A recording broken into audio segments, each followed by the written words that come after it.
What's up, guys? So I said I was going to go to the PC, and I have been doing it little bit by little bit. It's not an easy jump. There have been good things, and there have been bad things. Okay, what kept me in console gaming for so long? Simplicity. Convenience. It's easy. I pick these games up. If they have a PlayStation 2 logo, I put them in the PlayStation 2, and they work. Theoretically, when all things go right, and yes, there are bad games out there with bad design, that's not what this is. But when everything goes right, theoretically, what we can expect is that the controller will play the game, and that the system will work. Put the game in, you bought it, it works. It's that simple. Always has been. Now, here's what's different about the PC gaming. It's not a guarantee that it's going to work. Every PC is different.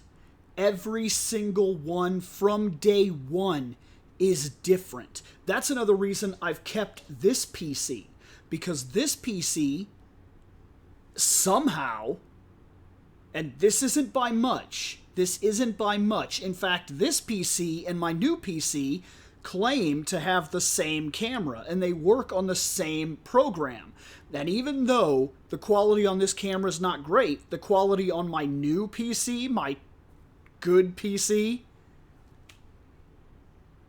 it's garbage. I would also say that for what it's worth, the sound in terms of recording has been better on my old PC as opposed to my new PC. But graphical capabilities and things of that nature have not been so good on this PC and have been better on my other PC. My other PC is a Dell. I got a good one, okay? I didn't really cheap out. I got, for the time that I bought it, and keep in mind, I was not building a PC at this time. My idea was I needed a laptop because I needed something really good that would function, that would allow me to play games, and because my job literally depends on my being able to bring my own PC to work. So I had to go with something pre-built at the time because I had to have it. I had to have it that week. So I said, well, I'm getting a gaming PC. I got a Dell, and I got it was the top of the line of the i5 cores that were out. I'm going to be honest, I can't remember what the gaming numbers or anything like that were. If I could remember it off the top of my head, I would tell you, but I know it was a good unit. There was only one unit that was above it. It was an i7, and otherwise, every single thing in the i5 had the same thing. And why did I choose the i5 over the i7? It actually comes down to a bad experience with the i7. This computer has an i7, and I had an awful, awful, awful time with it. Awful time. It doesn't like to play nice with me. I don't know what that was about. I don't know why, but it won't play nice. I try to tell it what to do, and in terms of gaming, it has been a nightmare. This also has an independent graphics card, as a GeForce 745, and for its time, it was a really good chip. This was a damn good computer when I got it. The new computer I have blows this out of the water in terms of playing games. This computer, the i7 didn't want to play right with the GeForce. They constantly battled each other. I had to find special settings almost every time I uploaded a game or downloaded. I would download a game, and then, like I downloaded the Star Trek game, Star Trek Online. Something simple. I said, my computer should be able to run it. And it could, but it couldn't. It couldn't launch the game. It played absolute hell with that game, and I couldn't figure out why. And come to figure out, I had to go in and change certain settings so that the primary of everything that was running was off the GeForce rather than the i7, because the i7 It was like everything I read basically told me that they fought with each other, and that sucked because it created this issue where I couldn't get things to work. Now, when it came out on the PlayStation, I just downloaded it, hit the X button, it loaded up, and I played it. So far on my new computer, Star Trek has not given me even one problem. Not one. It runs better, looks better. I can't say that the control scheme is necessarily better. There are times that I feel like it is. There are times that I feel like I wish I had a controller. It's so-so. That has been a common problem. Moving to PC has changed certain things. Okay, if I want to play Knights of the Old Republic, I put it in the Xbox, I turn it on, it works. It's sitting on the shelf right back here, and it works. Never had an issue. But on the PC, it's broken. It doesn't work. It won't work. Now on this PC, I had one problem where every time that it changed to any kind of cutscene, it would minimize and blank the screen, and I couldn't get it to come back. I fought with it and fought with it and fought with it, and I was like, come on! And then finally, I had to get this patch, and I had to get like a widescreen secondary program called True Widescreen or whatever that forced its resolution. Just different things like that. And then I started playing around with mods, and I found some extensions on the game that I liked, and I played the game, and it was enjoyable. Then I got it on my new PC, and it's a whole different problem. It doesn't have the problem where it blanks out the screen. It'll go to the movie and then go right back to the game. But for some reason, I'm in the middle of fighting, I kill a guy, and as soon as the guy hits the ground, it locks my controls and I can't move. At that point, I have to hit escape, go into the menus, save the game, turn the game off, load the game back up, and then I can move. I don't want to do that. So the game is ruined. I can't play it. Now you would say, okay, well that's an old game, Bill, and who really cares? But I care, because that's one of my more favorite games, and I can't play it. And without going through a lot of trouble, I can't get it to work on my new PC, as well as I got it to work on this PC necessarily. There's different problems on either one. On the Xbox, I put it in and it works. That's what keeps people on console gaming. It's exactly what keeps people on console gaming. Now, I played Neverwinter. Neverwinter felt better on the PC. It looks better. It wasn't censored. We've talked about this before. I don't like censorship. And part of the censorship that they put on that game was that for some reason, which I cannot figure out. I can't figure out why they would do that. They disabled the boob slider. We've talked about this. I don't need the company to be my dad. Okay, I don't. And it drives me crazy when this kind of stuff happens. And it happened. Well, on the computer, I didn't have to worry about that.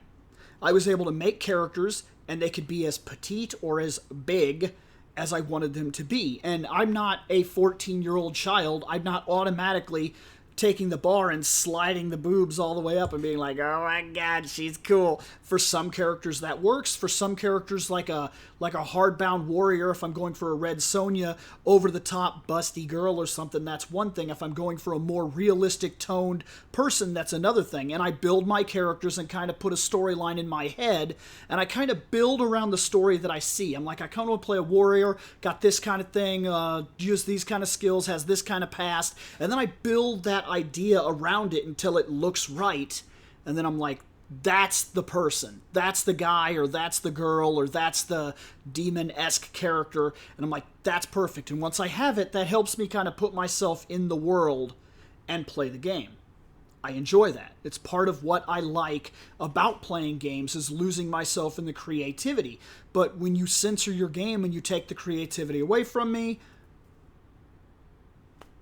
it does count. It does count against you. Now, that's just one part. I felt like Neverwinter worked better on my PC. Overall, I really do. I think it was a little overcomplicated on the controller. I don't think it ever really fit quite as well when I played it on my PlayStation. Now, I was going to play, or rather, I did start playing Star Wars online, and I was really enjoying that. It was like being able to play KOTOR since I can't play KOTOR. And I was really having a good time with it. Everything about it was really good. Then they released a new patch.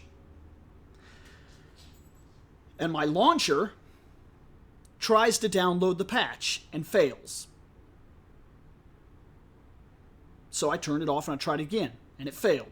And I turned it off and I tried it again, and it failed. And I said, ugh. So I went to the FAQ, and I started finding all the little things about if your thing's having this kind of problem, then it says, if you're using so-and-so patch and you've had this problem, it refuses to load, and you can't get the repair tab to work, go in and get this, download it, move it to the folder, put it in the folder, activate it, it will update, then it will try again, it will run the repair. So I do that. I put it on there, I double click it, I get it all ready, I put it in the folder, I activate the thing, it opens the launcher, it plays with the launcher for about, 3 minutes, it tells me that it's fine, I hit the button, I put in all my stuff, hit the button, it goes in, no, doesn't work. Doesn't work again, it doesn't work. So I go back to the FAQ, and basically the FAQ tells me, if it doesn't work, try it again. So I tried it again. Didn't work. So I went back onto the FAQ, and I found another thing, and this other thing claimed something completely different. And I said, okay, I'll try this. So I did what that thing told me, and that didn't work. And after all of that, I spent from about 5 o'clock that I said, I'm going to play Star Wars. And I gave up around 9:30 at night. That was a lot of time that I spent just trying to play a game. And why should it be so fucking overly complicated?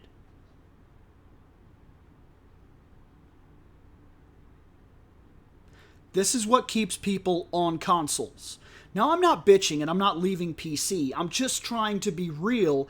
I'm trying to explain that I said I was going to make my attempt to move into the PC world a little bit.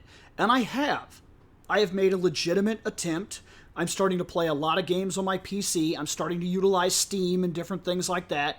And I'm trying my best to give it a legitimate shot. And I'm even going through the trouble of downloading games that I've already played on the consoles to kind of compare and see about this. Is it really better? Is it really better? Because there are people that are like, I won't play it unless it's on PC.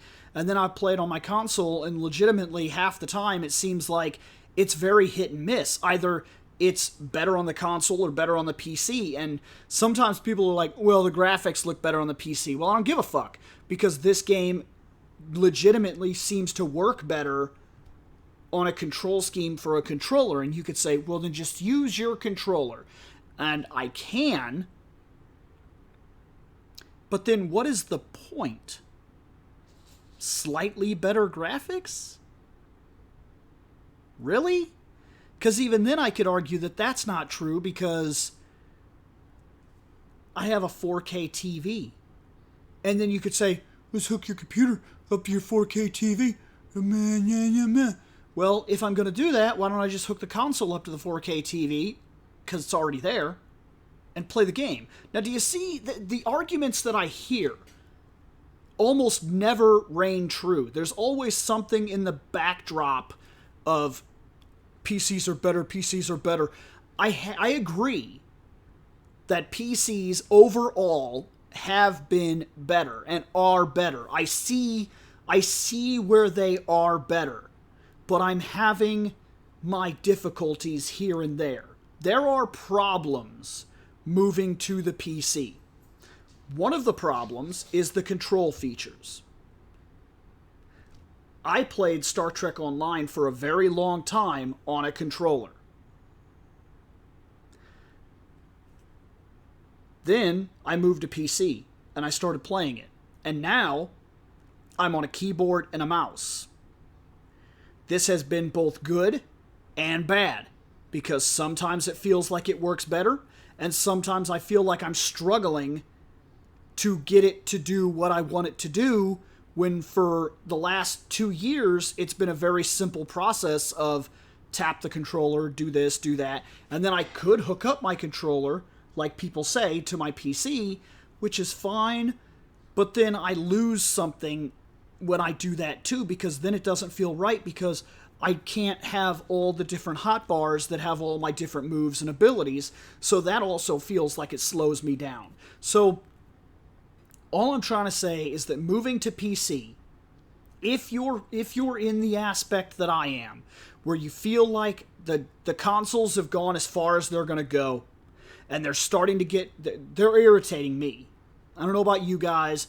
I'm tired of being treated like I'm a child. I don't need the company to be my daddy. Okay, I will be the adult. And if I want something good or bad to be added to the game, then that's my choice. And a mature game is a mature game, plain and simple. I also have to say that using Discord has been a much better experience than, say, PlayStation Party. There are definite benefits that I have noticed moving to PC, but not all of it is great. It is not 100% sunshine and rainbows.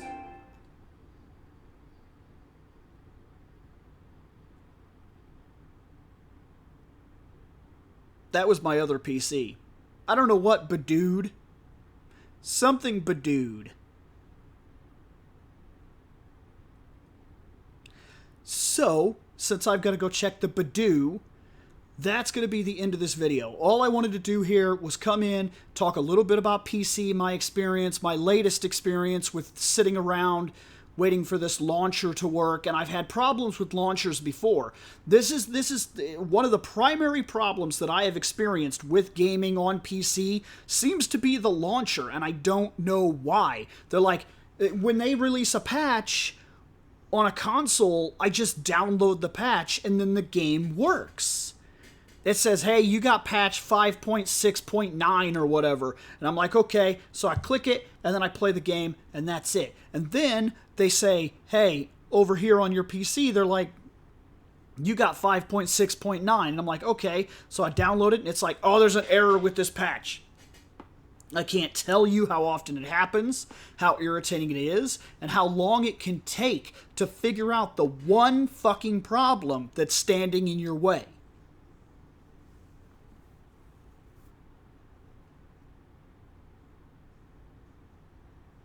I'm going to go see why the computer bedinged. Catch you later.